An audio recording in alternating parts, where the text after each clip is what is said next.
Senzo Meyiwa murder trial is expected to continue this morning in the High Court that's sitting in Pretoria.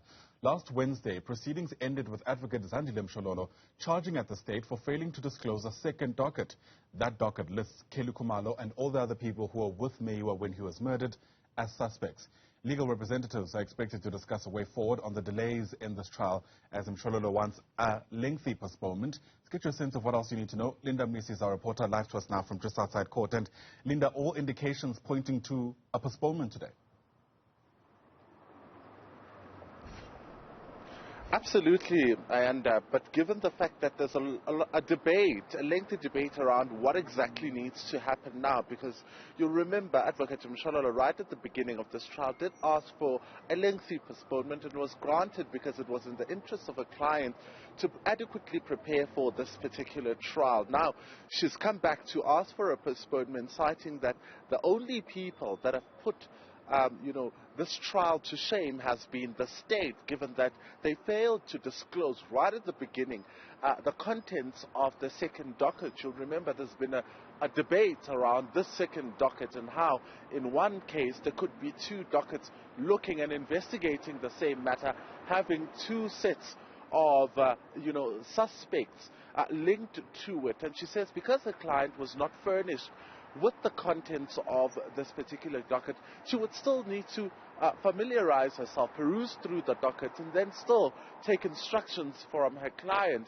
And that would require her to go through a lengthy process, which would take a lot of time. So hence she's asking for a lengthy postponement. The defense, the lawyers for accused number 1 to 4, in fact, the instructing attorney there, Titi Tovani, saying that Advocate Mshololo does not need a lengthy postponement to go through this docket.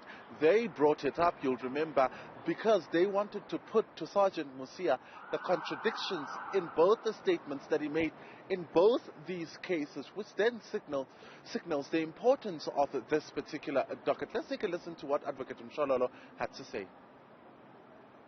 The person who has put us in this trouble, the person who has put this court, this trial into shame, is the state, who failed to disclose such a crucial information and decided to charge the accused who are before this court after they have charged other people. And I'm seeking clarity on that, and I'm being told that there is no need to seek for a longer postponement because I can be able to continue with this witness. My Lord, that is very unfair, and it's very wrong coming from the state. The NPA, my Lord, is not supposed, and he has got no right, to charge people the way they want. As much as they are given, they've got rights in terms of the Constitution to decide, to make decisions on the people to charge. But also there is a way, there is an administrative way of conducting such decision. In terms of Section 33, my Lord, of the Constitution, just administrative reasons.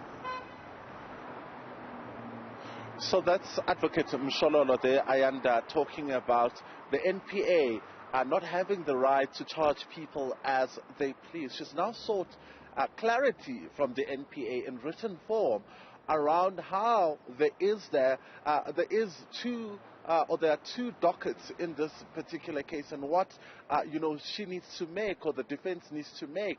And she points out that it's unfair, it's an irregularity that really is unfair, looking at the fact that the people who are in the dock have already pleaded to the crimes that they are charged with. But separately, there is a matter, and what makes this very difficult is the fact that the people who are listed as suspects in the second docket, that's case 375, the likes of Kelly Khumalo, Zandile Mshololo, their mother Gladness, Senzo Meyiwa's friends, including a neighbor, Maggie Khumalo, are the people, or some of them, in fact, in that particular docket, some of them are listed as victims in this case that is now faced by the 5 men who are in this particular case, in this particular trial that's happening in the Pretoria High Court. So she's seeking clarity also from the NPA, given the decision and what influenced the decision to charge these people and bring these ones to court and not the other 7.